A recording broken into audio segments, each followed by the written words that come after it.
Okay, ഇനി നമുക്ക് എങ്ങനെയാണ് ഈ പറഞ്ഞ മാസ്കുകൾ പ്രിപ്പയർ ചെയ്യാൻ പറ്റുക? ഓക്കെ, അതെങ്ങനെയാണെന്നുള്ളത് നമുക്ക് അറിയണം. The interrupt enable flip flop is set or reset using the E I or D I കാരണം ഇൻസ്ട്രക്ഷൻ. കാരണം ഈ ഇന്ററപ്റ്റ് എനേബിൾ ഫ്ലിപ്പ് ഫ്ലോപ്പ് ഉണ്ടെങ്കിലേ മാസ്കിങ് നടക്കുള്ളൂ. ഓക്കെ, അപ്പോൾ അത് ആദ്യം നമ്മൾ സെറ്റ് ചെയ്യുന്നു, അത് വൺ ആക്കുന്നു. പിന്നെന്താ, individual mask for RST 5.5, 6.5 and 7.5 are set or reset using the SIM instruction. നമുക്കിനി ഇതാണ് കാണാനുള്ളത്. SIM ഇൻസ്ട്രക്ഷൻ വെച്ചിട്ടാണ് നമ്മൾ ഇൻഡിവിജ്വൽ മാസ്കുകൾ എന്ത് ചെയ്യാൻ പോണത്, സെറ്റ് ചെയ്യോ റീസെറ്റ് ചെയ്യോ പോണത്. നമുക്ക് മൊത്തം എനേബിൾ ചെയ്യണം interrupt enable flip flop, that is okay, അത് നമുക്കറിയാം. ഇനി അതിനുശേഷം നമുക്ക് ഓരോ ഫ്ലിപ്പ് ഫ്ലോപ്പുകൾ എങ്ങനെയും മാനിപ്പുലേറ്റ് ചെയ്യുക എന്നുള്ള കാര്യമാണ് ഇനി അറിയേണ്ടത്. ഓക്കെ, എന്താ SIM എന്ന് വെച്ചാൽ, SIM stands for set interrupt mask. Okay, ഇതൊരു ഇൻസ്ട്രക്ഷൻ ആണ്. It is use to implement the interrupts RST 7.5, 6.5, 5.5 by setting various bits to form masks or generate output data via the serial output data. ഇത് മറ്റൊന്നുമല്ല, നമ്മുടെ serial input mask എന്നുള്ളത് ഇതൊരു set of instructions ആണ്, 8 bit instruction ആണ്. ഇത് ഈ 8 ബിറ്റുകളിൽ പല ബിറ്റുകളും പല ഇൻഫർമേഷൻ ആണ് മൈക്രോ പ്രോസസറിന് കൊടുക്കുക. ഓക്കെ, ഇത് ഉപയോഗിച്ചിട്ട് നമ്മൾ എന്ത് ചെയ്യും, ഇത് ഉപയോഗിച്ചിട്ട് നമ്മൾ ഈ പറഞ്ഞ മാസ്കുകൾ ജനറേറ്റ് ചെയ്യുകയോ അല്ലെങ്കിൽ നമുക്ക് ഡാറ്റ എന്താണ് സീരിയൽ ഔട്ട്പുട്ട് ഡാറ്റ കൊടുക്കുകയോ ചെയ്യാം. സീരിയൽ ഔട്ട്പുട്ട് ഡാറ്റ എന്ന് പറഞ്ഞാൽ ഈ ഡാറ്റ നമ്മൾ മൈക്രോ പ്രോസസറിന് നമുക്ക് ട്രാൻസ്മിറ്റ് ചെയ്യാൻ പറ്റും. അതിനാണ് നമ്മൾ സീരിയൽ ഔട്ട്പുട്ട് ഡാറ്റ നമ്മൾ പറയുന്നത്. ഓക്കെ, ഇനി ഇതെങ്ങനെയാണ് ഈ പറഞ്ഞ SIM നമ്മൾ ഉണ്ടാക്കിയെടുക്കുക? First the required value is loaded in accumulator, then SIM will take the bit pattern from it. നമുക്ക് ഈ SIM-ലേക്ക് കൊടുക്കേണ്ട ബിറ്റ് പാറ്റേൺ, ചില ബിറ്റുകൾ 1 ആയിരിക്കും, ചില ബിറ്റുകൾ 0 ആയിരിക്കണം, അങ്ങനെ ഒരു ബിറ്റ് പാറ്റേൺ ഉണ്ട്. ഇത് നമ്മൾ അക്യൂമുലേറ്ററിലേക്ക് ആദ്യം ലോഡ് ചെയ്യും. ഓക്കെ, പിന്നെ അക്യൂമുലേറ്ററിൽ നിന്ന് SIM, അതായത് നമ്മുടെ സെറ്റ് ഇന്ററപ്റ്റ് മാസ്ക് എന്നുള്ള സർവീസ് ഇതിനെ കോപ്പി ചെയ്ത് എടുക്കും. ഓക്കെ, ഇതാണ് നമ്മുടെ സെറ്റ് ഇന്ററപ്റ്റ് മാസ്കിന്റെ 8 ബിറ്റുകൾ, 0 മുതൽ 7 വരെയുള്ള ബിറ്റുകളാണ്. ഇതിങ്ങനെ നോട്ടിൽ ഡീറ്റെയിൽ ആയിട്ട് കൊടുത്തിട്ടുണ്ട്. അപ്പോൾ നമുക്ക് ഓരോ ബിറ്റുകൾ എന്താ ചെയ്യണം നോക്കാം. ഏറ്റവും ആദ്യത്തെ വലത്തെ ബിറ്റാണ് 0 ബിറ്റ്. കാരണം നമുക്ക് എല്ലാവർക്കും പറയാം, എണ്ണി തുടങ്ങുന്നത് 0 എന്നാണ്, അവസാനിക്കുന്നത് 7-ലാണ്. ആദ്യത്തേത് it is the 5.5 RST 5.5 mask ആണ്. Okay, bit 0 is a mask for RST 5.5, bit 1 is a mask for RST 6.5, bit 2 is a mask for RST 7.5. ഇത് വേറെ ഒന്നുമല്ല, സെറ്റ് ഇന്ററപ്റ്റ് മാസ്ക് എന്ന് പറഞ്ഞില്ല, നേരത്തെ പറഞ്ഞാൽ 8 ബിറ്റുകളാണ്. ആദ്യത്തെ ബിറ്റ് 0 ആണെങ്കിൽ എന്താണ്, മാസ്ക് 0 മാസ്ക്ഡ് അല്ല. അതല്ല, ആദ്യത്തെ ബിറ്റ് 1 ആണെങ്കിൽ അത് മാസ്ക്ഡ് ആണ്. ആരാണ് മാസ്ക് ചെയ്യപ്പെടുക? 5.5. ഓക്കെ, രണ്ടാമത്തെ ബിറ്റ് 6.5-നുള്ള മാസ്ക് ആണ്. അത് 0 ആണെങ്കിൽ അത് മാസ്ക്ഡ് അല്ല.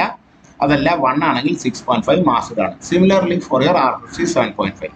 ആദ്യത്തെ 3 ബിറ്റുകൾ they are the individual masks for your RST 5.5, 6.5 and 7.5 interrupts. Okay, അതാണ് ഇതിൽ കിടപ്പുണ്ട്. M5.5, M6.5, M7.5 എന്ന് കിടപ്പുണ്ട്. ഓക്കെ, ഇപ്പൊ പറഞ്ഞ പോലെ മാസ്ക് 0 ആണെങ്കിൽ ബിറ്റ് ഇത് interrupt is available, the mask bit is 1, interrupt is mask. ഇപ്പൊ 1 ആണ് എന്ന് പറഞ്ഞു കഴിഞ്ഞാൽ ആ ഇന്ററപ്റ്റിനെ നമ്മൾ തടഞ്ഞു വെച്ചിരിക്കുന്നു. അത് പ്രത്യേകം ഓർക്കണം. മാസ്ക് ചെയ്യാന്ന് വെച്ചാൽ കുറച്ച് നേരത്തേക്ക് തടഞ്ഞു നിർത്തുക.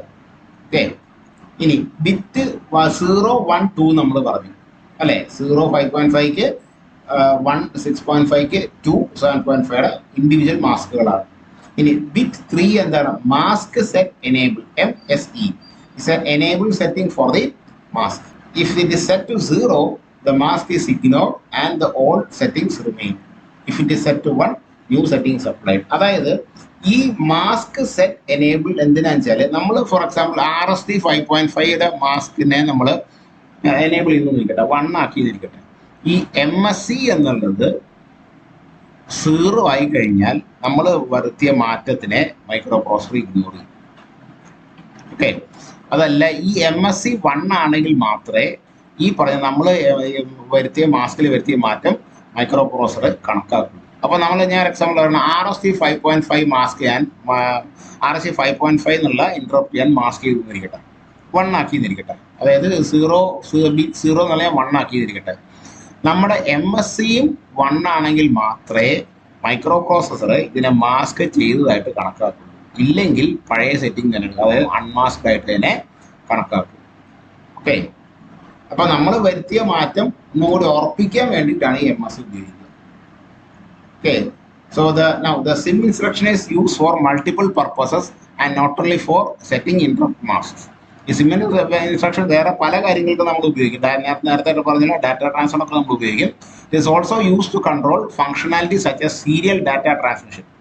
ഡാറ്റ ട്രാൻസ്മിഷനെ കൺട്രോൾ ചെയ്യാനും നമ്മൾ എന്ത് ചെയ്യും, അതായത് ഡാറ്റയുടെ ഒഴുക്കിനെ കൺട്രോൾ ചെയ്യാനും നമ്മൾ എന്ത് ചെയ്യും, SIM ഉപയോഗിക്കും. Therefore, bit 3 is necessary to tell the microprocessor whether or not the interrupt mask should be modified. അതുകൊണ്ടാണ് നമ്മൾ ഇങ്ങനെ ഒരു ബിറ്റ് ഉപയോഗിക്കാൻ കാരണം. ഓക്കെ, നമ്മുടെ ഈ പറഞ്ഞ ഇൻസ്ട്രക്ഷൻ SIM ഈ ഫംഗ്ഷനാലിറ്റിക്ക് MSc അത്യാവശ്യമാണ്. ഡാറ്റ ട്രാൻസ്മിഷൻ സമയത്ത് ഈ പറഞ്ഞ ബിറ്റുകളൊക്കെ മറ്റു പല കാര്യങ്ങൾക്ക് ഉപയോഗിക്കുന്ന കാരണം ഈ MSc എന്നുള്ളത് നമുക്ക് അത്യാവശ്യം വേണ്ട ഒരു ഫംഗ്ഷനാലിറ്റിയാണ്. അതാണ് ബിറ്റ് 3. ഇനി bit 4 of the accumulator in the SIM instruction allows explicitly resetting the RST 7.5 memory even if the microprocessor did not respond to it. Bit 4 എന്താണെന്ന് വെച്ചാൽ RST 7.5 എന്നുള്ള ഇന്ററപ്റ്റ് ഉണ്ടല്ലോ, അതിനെ നമ്മൾ റീസെറ്റ് ചെയ്യും. ഓക്കെ, റീസെറ്റ് ചെയ്യാൻ വെച്ചാൽ 0 ആക്കുക. മൈക്രോപ്രോസസർ ആവശ്യപ്പെടാതെ തന്നെ നമുക്ക് 7.5 എന്താണ് 7.5യുടെ എന്നുള്ള ഇന്ററപ്റ്റിനെ നമുക്ക് റീസെറ്റ് ചെയ്യാൻ പറ്റും. അതിനാണ് ബിറ്റ് 4 എന്നുള്ള force RC 7.5 flip flop to reset. Okay, bit 6 is used to tell the microprocessor whether or not to perform serial data transmission. അപ്പോൾ 6ാമത്തെ ബിറ്റ് 1 ആണെങ്കിലാണ് ഈ പറഞ്ഞ സിം ഇൻസ്ട്രക്ഷൻ ഡാറ്റ ട്രാൻസ്മിഷൻ നടത്തുക. ഓക്കെ, കാരണം നമ്മൾ നേരത്തെ പറഞ്ഞാൽ നമുക്ക് ഈ പറഞ്ഞ SIM എന്നുള്ളത് ഡാറ്റ ട്രാൻസ്മിഷൻ ഉപയോഗിക്കുക, നമുക്കത് പഠിക്കാനില്ല, പക്ഷെ ഇത് അറിഞ്ഞിരിക്കുക. Okay, that is bit 6 enable serial data transmission. ഇത് 0 ആണെങ്കിൽ ഇഗ്നോർ, 1 ആണെങ്കിൽ ഇതിൽ start your data transmission.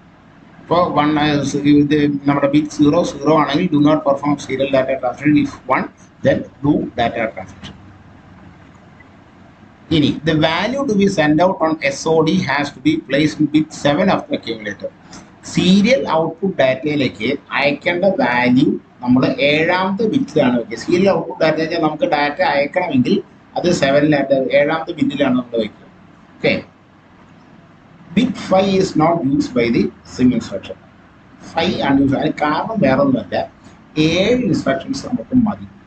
Okay, പക്ഷെ 8 എണ്ണം ഉണ്ടെങ്കിൽ ഒരു ബൈറ്റ് ആകും. അപ്പൊ എളുപ്പത്തിൽ നമ്മൾ എന്ത് ചെയ്യും, അക്യൂമുലേറ്ററിലേക്ക് ഈ 8 ബൈറ്റുകളും കയറ്റി വെച്ചിട്ട് അത് ഇവിടുന്ന് കോപ്പി ചെയ്താൽ മതി.